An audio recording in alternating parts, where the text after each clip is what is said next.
Hi, guys. Thanks for joining us this morning. We'll get started here with Michael. He's going to have a brief opening remark, and then we'll transition right into the Q&A element of it, starting with Andrew Mossbrooks here with the Amherst. So if you do have a question, Ryan's going to be moderating behind the scenes. Just use the chat feature so we know who has a question, and then he'll communicate the order of questioning accordingly. So I'm going to turn over to Michael. Go ahead, Mershi. Great. Thanks, Warren. Thanks everybody for taking the time for being here this morning. I hope everybody's having a great morning. And first of all, I want to thank you guys all for the coverage that you've given the team, myself, and the AHL in general. It's been a good ride, and I appreciate you guys and the work you do for the league and hockey overall. So, just want to start out with that. All right, Andrew, it's all yours. Thanks, Warren. Mershi, thanks for taking the time today and congrats on an amazing career. I want to talk first about where you were at with your career in 2021 and the decision that you made to come to Rochester in the first place. Yeah, it wasn't really much of a decision. It was my only option. So it was great. I was super excited. I felt like I was getting a new chance on life, so to speak, and came to Rochester. It just kind of cleared the slate for me because for you feel for a little bit when you turn pro and then you play for a few years, you feel like it's that everything's so guaranteed and you expect more and you want more but you just never know. And that time of my life gave me a opportunity to reflect a little bit more.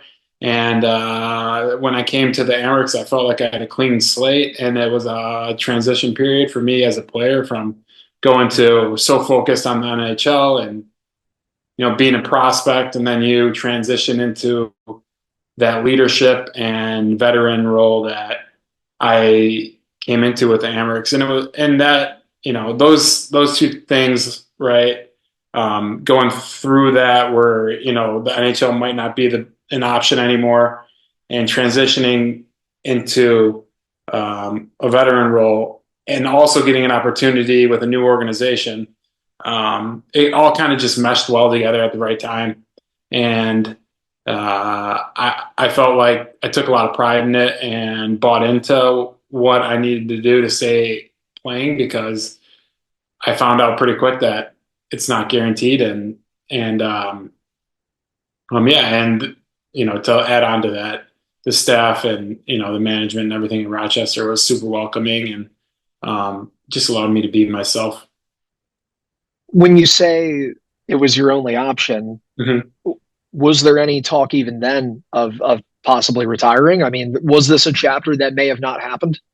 Yeah, yeah, very well. I felt like anything was, from that point on was bonus and added time. And I was close because I didn't, the season was pretty much, I signed on the first day of the season. So I missed the first game, the opening season. And then I signed that day pretty much when they played a game. So I got in my car when they played the game, and I drove up to Rochester, and yeah, pretty close to retiring. I don't know if I would have stuck it out and tried to train again and get another gig for the next year, but um, I was right on the cusp.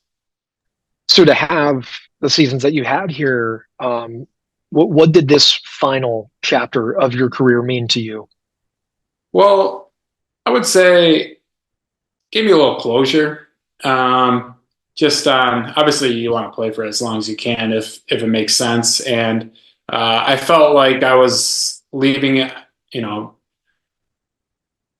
time that I had helped an organization, helped players, and put put the helped try to put the organization, the Amherst, in a better space than I found them, and I felt like I did that a little bit.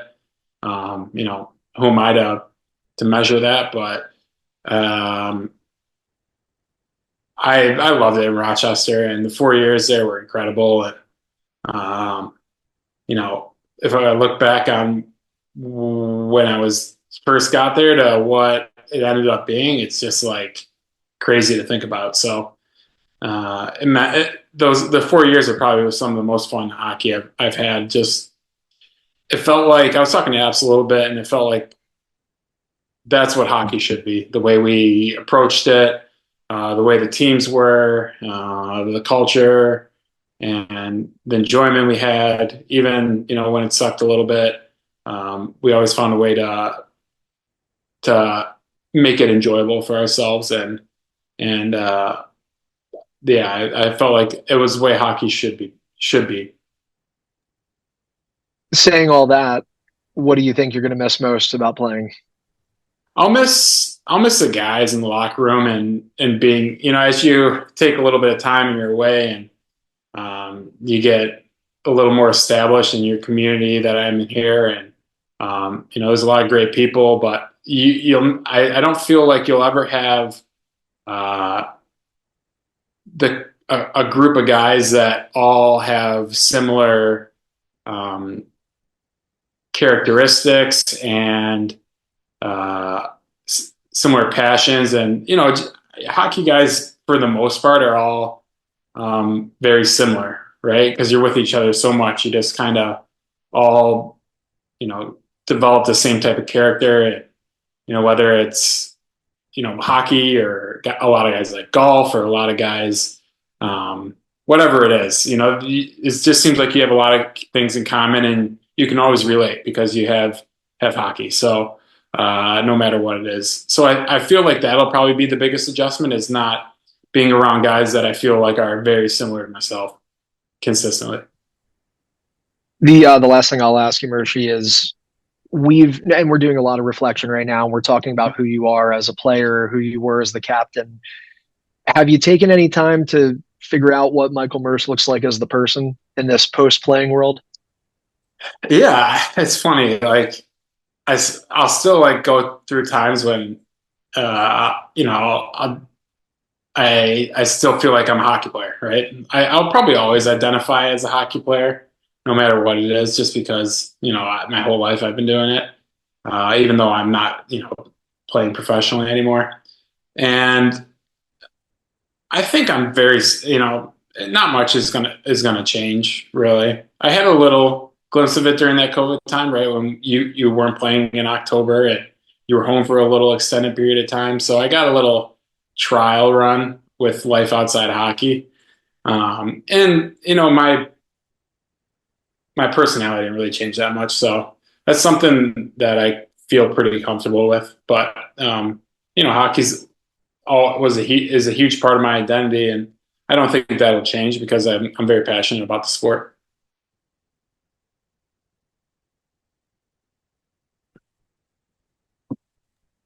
Don, you can unmute yourself. Okay. Mersh, you hear me? Yep. Well, I'm sad to see you go, man. Yeah. No. Me too. I'll Me tell too. you what, you said that maybe you hoped to help improve the franchise a little bit. Well, I'll tell you what, you did a lot of it. You've done so much for this organization, and we really appreciate it. You've just been an outstanding leader on the ice, and a very classy individual off the ice, and we really appreciate that. My question being, what's the future? What are you going to do? Are you still going to be involved in hockey, or what? Yeah, I would like to be. I'm taking a little bit of time, obviously, trying to connect with as many people as I can and see what some of my options are, and talk to people and see what they've gone through. And my brother just started work, so I'll probably bounce some things off of him and see how he likes it and what he likes and what he doesn't. And um, yeah, I'm going through the process. And but to answer your question, I would like to stay involved in hockey, and I'm not exactly sure what that exact role will be, but uh, definitely open-minded to that and open-minded to other things as well. And maybe try to dip my hands into a few different things and see what comes, see what I don't like. And someone gave me advice that don't be afraid if something doesn't work out. If you try it and it doesn't work out, so I thought that was pretty interesting. And right? Because you're never really going to know unless you get involved. And then being a full-time dad, how do you like that? It's a grind at times. Not gonna lie. I think everybody can testify to that, and it's great though. I appreciate it. The more I'm home, the more time I get to spend with my boys, and there's some consistency to it for them and for me, and that's something that I do appreciate. And we've created a lot of memories. It just seems like over the summer. So. Uh, I'm looking forward to being able to keep doing those. Well, again, we're so thankful for the short time that we had you here and for all that you did for this organization and wish you all the best. And how about coming back and seeing us sometime? All right. Yeah, I will. I definitely will. I got to find a time on the schedule. I appreciate those words, Don. It means a lot to me. It really does. And wishing you the best of luck this season. Take care of yourself. All right, you too. Michael, congratulations, first of all, on a great career. And his first question is, could you kind of just take us through your timeline, from the end of last season up until your decision, kind of how that unfolded? Was it a quick decision, or did it have to play out a little bit? It had to play out a little bit. I didn't know at the end of last year if I was going to play or not the year after. Obviously, one because it was the end of a contract for me. It was a contract year, and you never know what's going to happen. Mm-hmm. And then over the summer, we were home as a family, and just seeing the relationships that my kids had with their aunts and uncles, their cousins, their grandparents, and their friends here in the area. Just all that stuff, and the community they're a part of. All that stuff is all the community and everything in Rochester is great. But they just had so much going for them here that I felt like as time went on, it felt selfish of me to go and pack the bags and move everybody out to the city again and start something new. So that's. And make them do it just for me. So that's kind of what my process was. And, my kids trumped everything, really. It's a weird thing because your entire life, for me, at least, hockey was the most important thing. And eventually you have kids and you have a family, and that becomes the most important thing. So that was hard for me to, juggle. So, and everybody's different. Some people can do it better than others. And I just felt for me to have my kids in, the community that I grew up with and I'm so familiar with and had a great experience living here, that it would be, best for them to be there as well. When you think back, to that transition to Roch, mm-hmm. And, when you sort of put those NHL aspirations off to the side, yeah, did that take a little bit of pressure off you and help you to enjoy things a little bit more? Just so many players get caught up in that NHL dream. Yeah. I would say it took some pressure off of me. From like, I would say, yeah, the pressure, but also just kind of allowed me to just relax and have fun mm-hmm. playing and continue to get better and as a player. And that's something that I always enjoyed, was the process of working on new things and becoming better and being open-minded and not so this is the way I think I need to do it to get to the NHL type of thing. So I would say it definitely helped me relax a little bit and enjoy things and not be so farsighted on what needs to happen for me to get to the NHL, and just focus on day to day and enjoy it. So I would say that was probably the biggest change in mindset for me as a player, and then just using those experiences that I had in the past to pass on to some of the players that were up and coming. And last thing for me, but when you think back, you look at your pro career, who were some of those teammates, coaches, management, that you really look back on and they really helped you through that?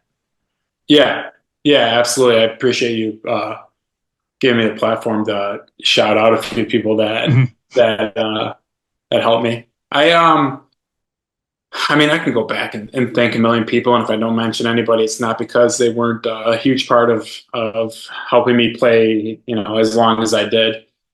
Um, but when I first turned pro, I had Mike Stothers as a coach. He was his Mm. first year in Manchester, and I was a rookie. I had no clue what to expect. I mean, you see a lot of times, and there's so many guys that um, were better players than I was at that time, and had the skill, or had everything that I had, but just didn't have a good fit or a coach that empowered them to be the player that they wanted to be. So. Um, Mike Stothers was a guy who believed in me. He kept me in the lineup, and probably times when I didn't, and was hard on me and was real with me, and that's um, something that I appreciated. And he kept me honest a lot of times. When you can maybe stray during the season. So uh, I'm so fortunate to have had him as a coach for my first year. I had LA had an incredible development staff that worked with a lot of us prospects. I think you can ask anybody who was there at that time. Uh, they put a lot of time and effort into us. Maybe if we didn't think it was the greatest thing then, but you look back on what they did for us players, not just me, but I had guys like Kevin Gravel, who's the captain of Milwaukee, Nick Dowd, who's had a tremendous career and he's in Washington. Forbert was there. I can go down the list of guys, but uh, um, they put so much time into us, and a lot of us were late round picks, and I think that what they did for us as players, the whole organization did for us as players, allowed us to uh, have a career like a lot of those guys I just have had. So, but for me, it started with Stutz and his belief in me and his ability to keep me honest and point me in the right direction. Thank you. Yeah. Hey, Michael, obviously, congratulations on a great career. A couple of things from me. I want to start just kind of focusing in on these past couple of years in Rochester. Is there any sort of regret, for lack of a better term, in terms of on ice achievement? Obviously, it felt like you guys were real close these past couple of years to potentially winning a championship. Yeah. I think we felt as maybe not the first year, but as after we went to the conference finals, that we had the ability to win a championship. And there's so much that needs to happen, especially at the AHL level. There's moving parts and there's things that are outside of the players and coaching staffs um, power that happen to teams, especially as the season goes on and trade deadlines hit.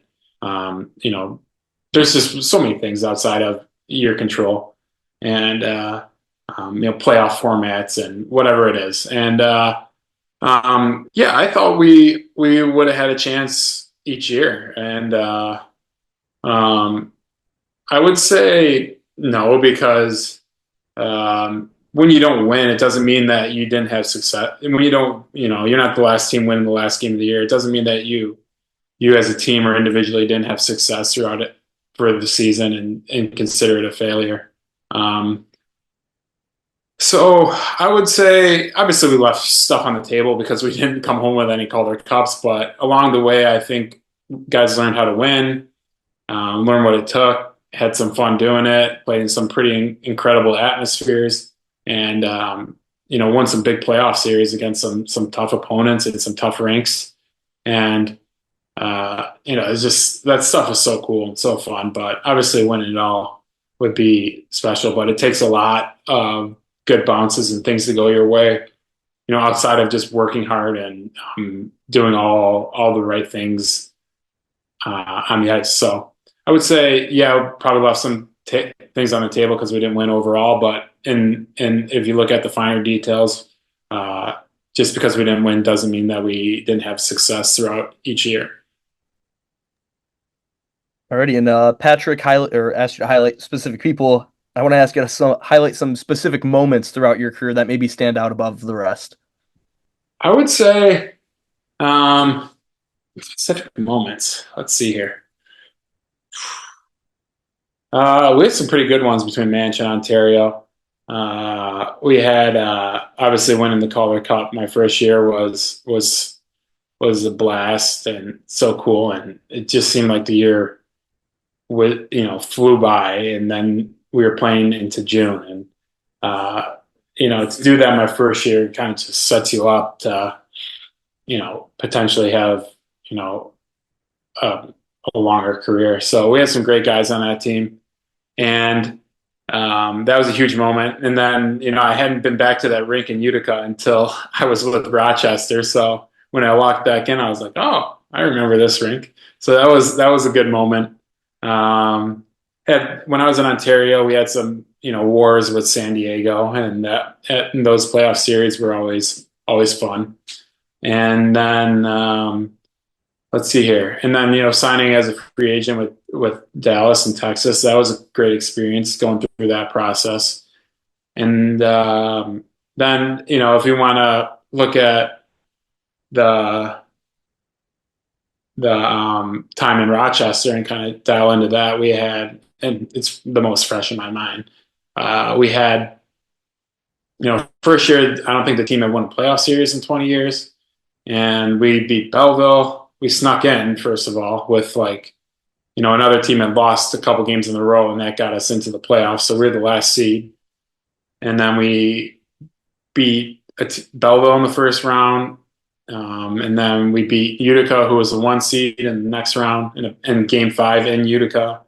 And then we lost to Laval, but that game 5 in Utica was tremendous. And then the next year, it was hard. We felt like, oh man, we had Jack Quinn, we had JJ, we had all these guys on our team who we're not going to have this year. And then we found out a way to win the division and go to the conference finals. And those were some crazy series, and we had some fun along the way with those. And it was nice to, I don't think we didn't play the best of 3 series, I don't think, in that one, which was, I think, helpful. We had game 5 in Syracuse, that series. And we had a big lead, blew it, and then won in overtime. That was crazy. And the Amerks fans were incredible there. And then, last year, game 4, we pushed it into game 5 and then lost. So that was tough. But I would say that. And then individually, winning the Calder Cup was awesome. And then, playing my first NHL game in Pittsburgh was super cool under Daryl Sutter, who's such a legendary coach. Has a great track record, winning record. And so seeing him win a couple cups and then being a part of those LA teams that had guys who had done it all was super cool and kind of, unreal for me. So being a part of that was really cool. LA was a first class organization. And then, just hitting some milestones throughout my career as a player. Games played, I think I had around 600 and somewhere around maybe 400 points or something. Those types of things are like, oh wow, I've been playing for that long. So, hitting those types of things is always cool. Thank you, and congratulations once again on a great career. All right, thank you, appreciate it. All right, I believe that's it. So we'll wrap it there. Thank you again for the time today, guys. And Mersch, just want to say thank you for everything you did for the organization again. And it was a pleasure to work with you the last 4 years, man. Yeah, thank you. Appreciate it. Thank you, guys. If you ever need anything from me down the road, please feel free to reach out. Always open to talking about hockey. So look forward to getting back to Rochester at some point this season. So thanks again, guys.